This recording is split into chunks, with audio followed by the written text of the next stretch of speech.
Οι πρώτες αναφορές γύρω από το μαστιχόδεντρο και τη μαστίχα χείου εντοπίζονται στην αρχαιότητα και ουσιαστικά προέρχονται από τον Ηρόδοτο, ο οποίος αναφέρει χαρακτηριστικά ότι στην αρχαία Ελλάδα μασούσαν το αποτοξινωμένο ρητινώδες υγρό που ρέει από το φλοιό του μαστιχόδεντρου.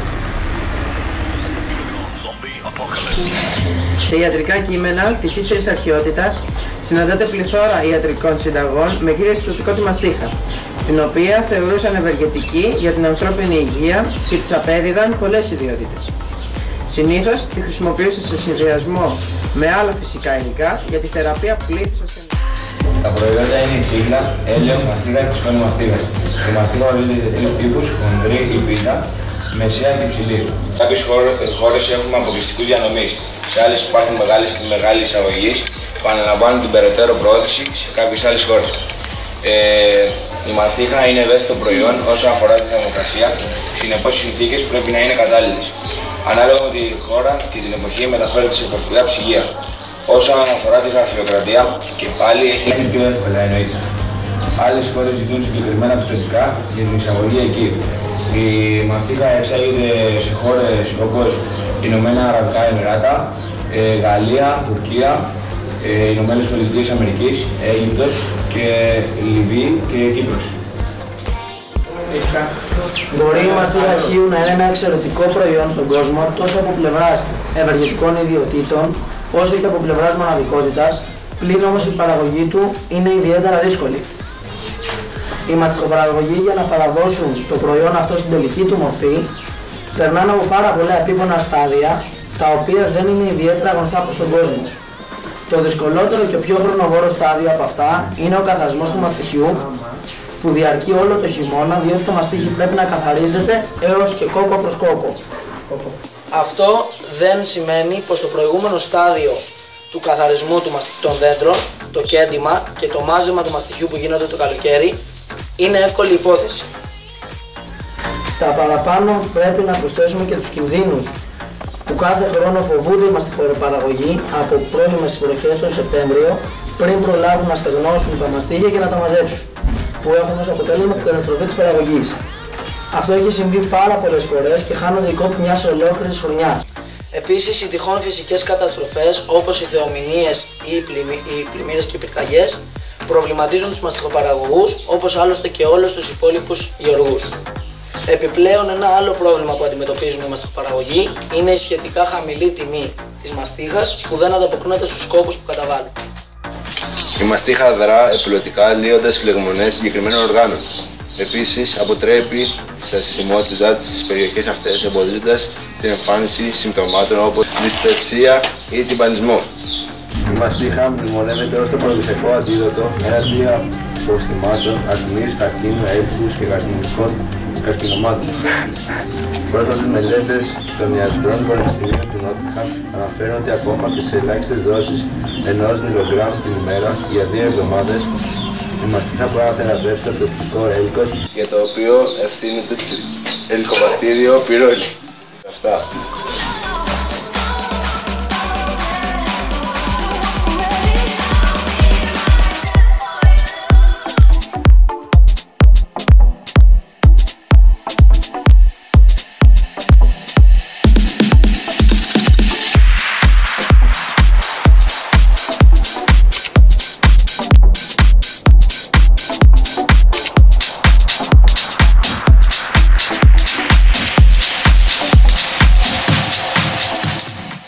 Βρισκόμαστε σε μια καλλιέργεια πιξαριών, αλλιώς μαστιχόδεντρων. Το μαστίχι υπάρχει μόνο στη Νότια Χίο. Η δουλειά του για να βγει το μαστίχι είναι πολύ επίπονη. Τον Απρίλιο το κλαδεύουν, μετά ρίχνουν ασπρόχρωμα. Αυτή τη στιγμή είναι καθαρισμένο. Το ασπρόχρωμα από πού το προμηθεύεστε? Από την Ένωση, είναι ειδικό, μόνο ασπρόχρωμα μπορούμε να ρίξουμε. Αν δείτε πιο κοντά το πληγώνουμε για να βγει το μαστίχι, αρχίζουμε από χαμηλά και ανεβαίνουμε. Μία και έξω το κεντάτε? Όχι, κάθε εβδομάδα αρχίζουμε λίγο και το πληγώνουμε, ώσπου να φτάσουμε μέχρι ένα συγκεκριμένο σημείο. Δεν πρέπει να το πληγώσουμε μέχρι το κόκαλο, μόνο σε συγκεκριμένα σημεία και όχι πολύ βαθιά.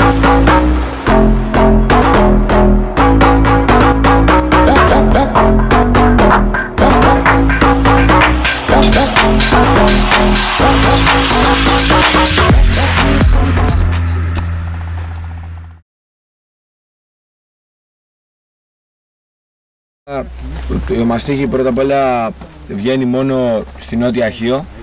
Πουθενά αλλού στον κόσμο δεν μπορούμε να βγάλουμε μαστίχι.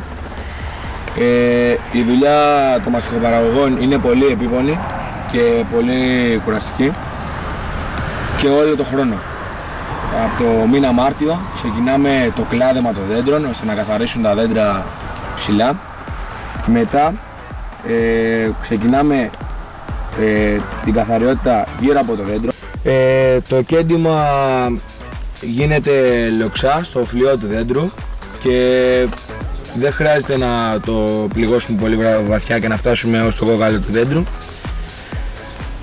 Μετά από το κέντημα βγαίνει αυτό το ρετσίνι που είναι η μαστίχα.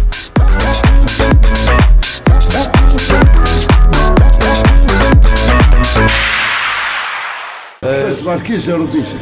Πότε ξεκινάει όλη η διαδικασία για να πάμε στα πιξάρια να τα αρχίσουμε να τα φροντίζουμε για να μας δώσουν τη μαστίχα? Η διαδικασία είναι όλο τον χρόνο, αλλά ας ξεκινήσουμε από πότε? Από το φτιάξιμο του μαστιχόδεντρου. Αρχίζει το κλάδεμα από τον Νοέμβριο. Κλαδεύονται τα δέντρα, καθαρίζονται και αυτή η διαδικασία πάει μέχρι Μάρτι-Απρίλη. Αυτά που κόβουμε να πετάξουμε, να καθαρίσουμε τα χόρτα από κάτω. Κλάδεμα και καθάρισμα χόρτο είναι μέχρι Απρίλιο-Μάιο. Τα πλησίματα όταν λέτε τι εννοείτε? Να φύγει το χώμα από οι πέτρες στα χώματα για να μείνει καθαρό το μαστίχι. Το πλήσιμο πάντα με καθαρό νερό, τίποτα άλλο. Ούτε σαπούνια ούτε... Είναι δύσκολη ή εύκολη δουλειά? Πολύ δύσκολη. Άρα αποτρέπετε τους νέους αγρότες να το κάνουν ή τους το... Οι νέοι αγρότες θέλουν να έρθουν να το κάνουν. Η κυβέρνηση τους αποτρέπει. Στον 76. Ο παραγωγός είναι ικανοποιημένος να τόρθει τη σούμα του, δηλαδή στο σύνολο γύρω στα 65 με 67 ευρώ το κιλό. Δηλαδή τώρα έχουμε 16, το 14 νομίζω ότι δεν μας έχουν εξοπληρώσει ακόμα. Όλο. Εντάξει, θα σάρει κάποια δόση το 14. Η Ένωση Μαστιχοπαραγωγών Χίου είναι ένας οργανισμός, ο οποίος δημιουργήθηκε πριν 78 χρόνια, 1938, από την ανάγκη να υπάρχει μια κεντρική διαχείριση της μαστίχας σε επίπεδο νομού και να αποφύγουμε την εκμετάλλευση των παραγωγών από χοντροπόρους που μέχρι εκείνη τη στιγμή υπήρχε. Ποια είναι τα κριτήρια εισαγωγής για την Ένωση? Ναι, τα κριτήρια, εμείς είμαστε ένας αναγκαστικός συνεταιρισμός. Είμαστε από τους 4 εναπομείνοντες αναγκαστικούς συνεταιρισμούς από την ίδρυσή μας. Οπότε όποιος παράγει μαστίχα στοιχείο υποχρεωτικά πρέπει να είναι μέλος μας. Δεν δίνεται άλλη δυνατότητα και αυτό γίνεται για ένα και μοναδικό σκοπό, για να μπορεί να προστατευτεί το προϊόν λόγω της μοναδικότητάς του και για να μπορεί να υπάρχει μια κεντρική διαχείριση, η οποία διαχείριση γίνεται με το σύστημα της αυτοδιάθεσης, αφού η συνδιοίκηση είναι η παραγωγή. Μάλιστα. Πώς έχουν επηρεαστεί από την κρίση η μαστιχοπαραγωγή? Πάρα πολύ. Όπως όλοι οι κλάδοι της ελληνικής οικονομίας, έτσι και οι μαστιχοπαραγωγοί έχουν επηρεαστεί, γιατί πέρα από την αύξηση των προϊόντων τα οποία χρησιμοποιούμε για την παραγωγή μας, υπάρχει πλέον και μια πολύ βαριά φορολογία, όπου δεν μας επιτρέπει να δημιουργήσουμε κίνητρα για να μπουν και καινούργιοι μαστιχοπαραγωγοί στο χωράφι. Το ευχάριστο για μας είναι ότι εμείς εξάγουμε σχεδόν το 80% της παραγωγής μας, οπότε ο αντίκτυπος της κρίσης που περνάει η πατρίδα μας δεν είναι τόσο μεγάλος ως προς το εμπορικό κομμάτι, μιας και το προϊόν φεύγει στο εξωτερικό. Σε ποιο βαθμό επηρεαστήκατε από τις πυρκαγιές του Αυγούστου του 2012? Ναι. Οι πυρκαγιές του 2012 για μας ήταν μια καταστροφή η οποία βιβλική θα έλεγα, αφού υπολογίζεται ότι γύρω στα 220.000 δέντρα καταστράφηκαν. Το φυτικό κεφάλαιο που ανέφερα είναι σχεδόν το 20 με 25% του συνολικού φυτικού κεφαλαίου και όπως καταλαβαίνετε, αυτό σε συνδυασμό με το γεγονός ότι ένα μαστιχό δέντρο για να φυτευτεί και να αρχίσει να είναι παραγωγικό θέλει 5 με 7 χρόνια, καταλαβαίνετε τα 220.000 μαστιχόδεντρα τι καταστροφή ήταν για εμάς. Σας ευχαριστούμε πολύ. Και εγώ σας ευχαριστώ πάρα πολύ. Έλα. Εγώ λέω να κάνω απέλη. Έλα βρε να πείτε. Κάνε και μια χωρίς πρεσβείες. Τα αξιώματά μου εγώ τα θέλω στο κάμψο. Βάζε bloopers. Δουλειά στο συγκεκριμένο. Ο γνωστός. Όμορφα. Όμορφα. Έλα. Όμορφα. Πω τώρα ντρέπαμε. Δεν μπορώ, Έλα, Χάρη, μαζί είμαστε. Θα ρίξω ένα Μα άμα δεν ξεκινήσει ποτέ τελείως. Θα πιάσει, διαβάζει ο Χάρης. Γαρίδες, λιθρίνια, ο ψαράς. Να ρίξω μια ρήμα. Έλα ρε παιδιά. Πολλές ιδιότητες. Συνήθως τη χρησιμοποιούσαν σε συνδυασμό με άλλα φυσικά υλικά για την θεραπεία πλήθους. Μα ρε φίλε, μιλάει ο άλλος, έχει πάρει το τέτοιο και πάει και υπατήσει κάτι. Το ξέρεις. Πήγαινε, έλα Χαρή, μίλησε, χαλαρά. Έλα. Μα δεν μπορώ. Προχώρα, μη φοβάσαι. Μπορείς να τη βάλεις λίγο πιο εκεί να έχουμε δύο κάμερες και να έχει κάποια από εδώ και από εκεί συνέντευξη. Πάρα πολύ εδώ ωραία. στη μία δεν μπορείς και θες και δεύτερη. Άντε τώρα μη... Έλα, στη νούμερο 1 εστίασε. Εδώ είναι καλά.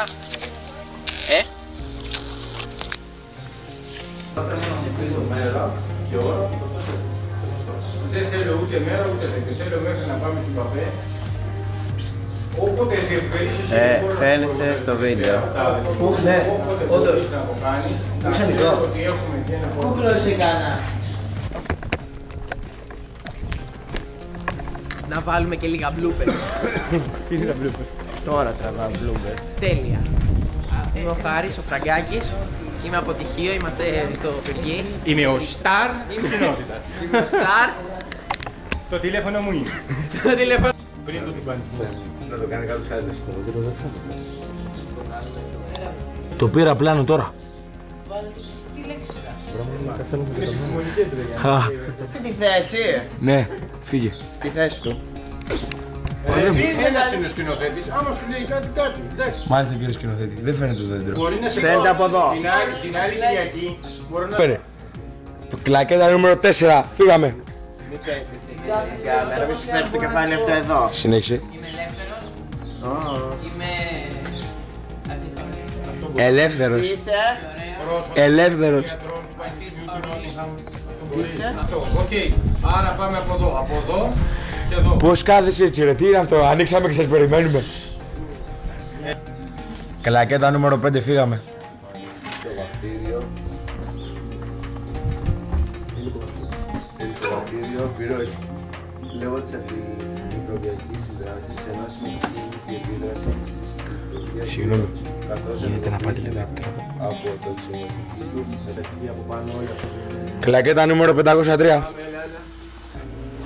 από την αρχή πάμε. Κλακέτα νούμερο 615. Ναι, ρε πλέον, εσύ έζησες αυτή. Κλακέτα νούμερο 716. Από 6 έγινε 7. Σκάσε, δεν μπορώ ρε μα. Περίμενε, μην τραβάς. Μην πατήσεις, εγώ βγάζω βίντεο. Bloopers θέλω.